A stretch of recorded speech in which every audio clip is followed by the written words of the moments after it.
3 weeks ago, I almost lost my job because I was making a lot of mistakes. My job as a lab tech is very detailed oriented, and we have specific guidelines that we follow to perform our work. But I've been a lab tech for 6 to 7 years now, and I know my work like the back of my hand. So why was I making these mistakes? Why was I endangering a lot of patients by making these mistakes? I was simply burnout. And so I feel for a lot of you, it's like you've been waiting, you've been waiting for this Burnout is a state of emotional, physical, and mental exhaustion caused by excessive and prolonged stress. It occurs when you feel overwhelmed, emotionally drained, and unable to meet constant demands. I was making mistakes at work and endangering a lot of patients due to the lack of sleep or inability to get a good night rest. I was really depressed and my anxiety was constant. My immune system was weakened and I was catching cold every 2 weeks. I lost pleasure in doing things that I used to love doing, such as my art, which was a huge red flag. Another red flag was it affected my relationship with myself, my family, and my husband. Lastly, my work performance was declining rapidly. I knew what I had to do. I had to take a break and to take care of myself finally. But if I'm feeling all of these things and I know what to do, why do I feel so guilty for taking a much needed break for myself, to heal myself? Society tells us to keep going, to keep pushing. Just because you're dealing with adversities and this thing called life, you don't deserve to stop. You must keep going. You have to suck it up. I call this the suck it up culture. What's sad about the suck it up culture is it forces us to keep going and to keep pushing forward and contain all of our emotions and our stresses in a box, suppress them, and hopefully it doesn't come after us later. But what's so sad about this is it doesn't allow us to process the things and the adversities that we're dealing with life properly, and this will take a bigger toll on us later down the road. Social media glorifies and idolizes those people that have achieved their goals and people that have keep grinding, so we must keep working hard to get there. Society only rewards the people that have achieved their goal, the people that keeps working hard. And this is why shame and guilt is attached to people that decide to put their mental health first.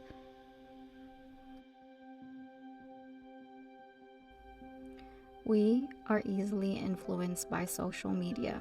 All the unnecessary noise, the opinions, and the thoughts that society have imposed on us. It's really hard to listen to ourselves, to what we truly need and what we truly desire.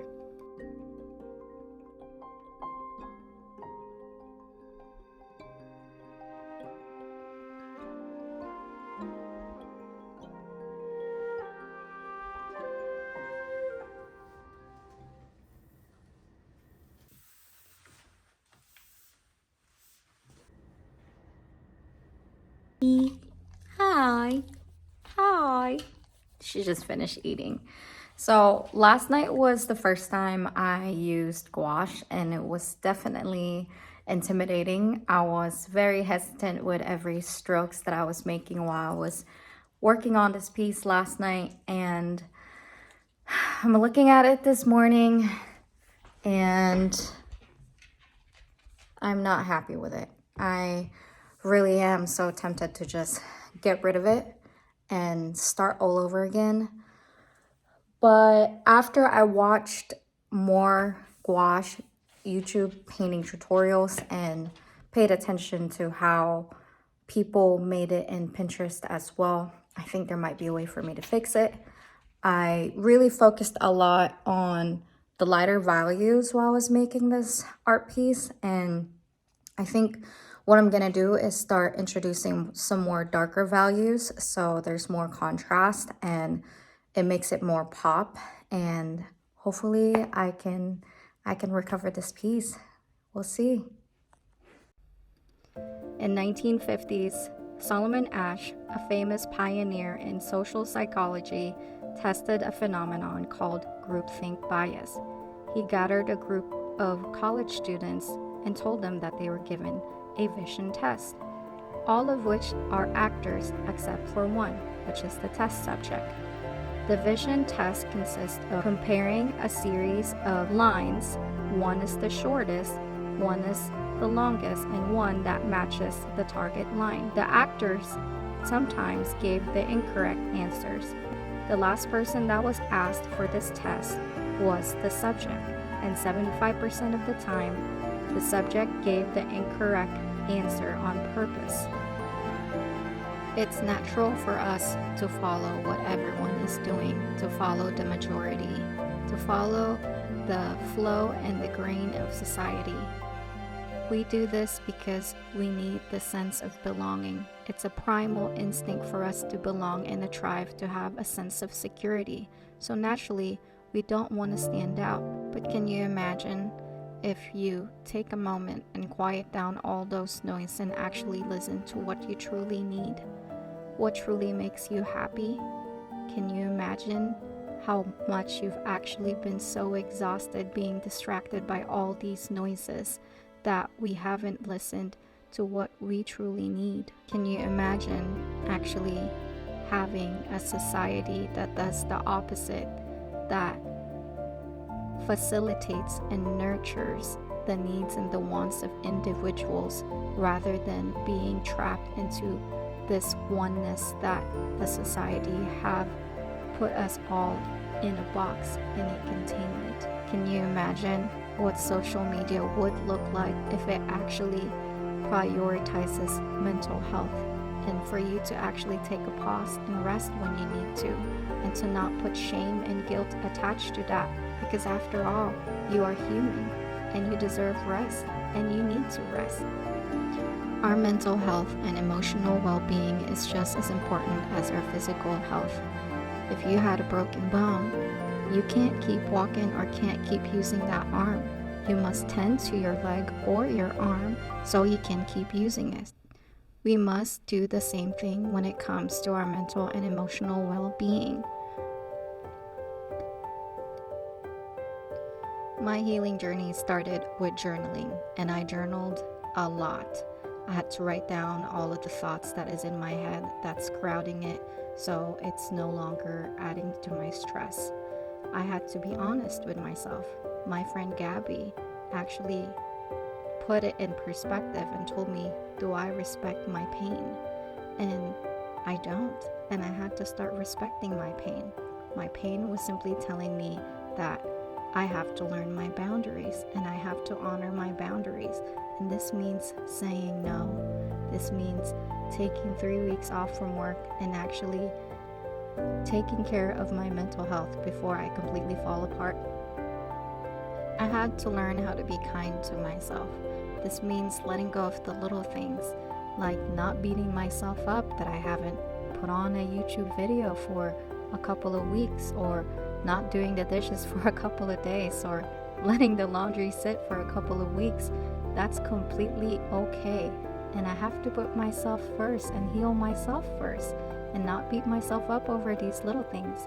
That way, when I'm fully healed, I can rebound and do the things that I like to do even better with a better energy and a better mindset. The next thing I did is meditation, and this was really hard for me to do. It's never been so challenging to be at the present moment and to be able to reflect on our own thoughts, more so now than ever, because of social media, technology that are easy to use for us as form of distractions. Why is it that we can't be alone with our thoughts? What's so uncomfortable about it? It's because all of these voices in our head starts coming out and we start becoming honest with ourselves. The deep insecurities, dissatisfaction, unfulfillment, or constantly being stuck in the past or worrying about the future. Meditation can produce a deep state of relaxation and a tranquil mind. During your meditation, you focus your attention and eliminate the stream of jumbled thoughts that may be crowding your mind and causing stress. This is exactly what it did for me. Instead of worrying about the future or the past, it allowed me to be at the moment. to be present and to be mindful. My sleep was affected tremendously because of my burnout. This meant that I would lay down for hours on end, tossing and turning before I could finally go to sleep, and I would be lucky if I got 6 to 5 hours of sleep. How I fixed that is by practicing Dr. Karan Rajan's, a National Health Service surgeon, recommendation about 3-2-1 method. And this is how it goes.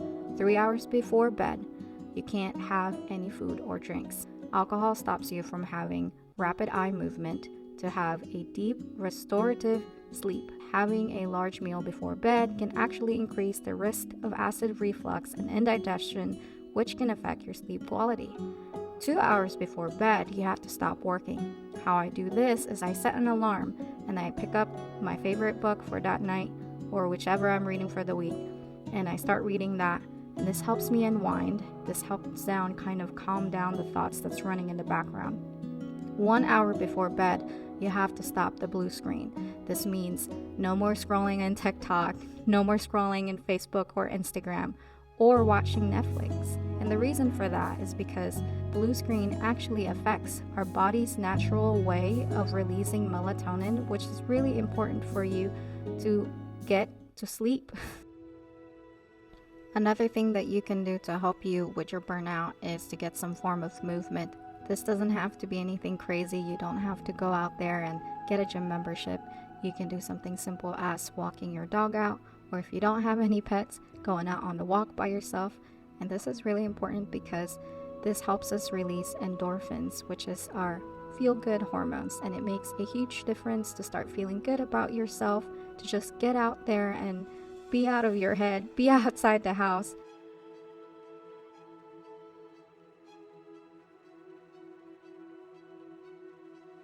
After all these things, can I say that I have fully recovered from burnout?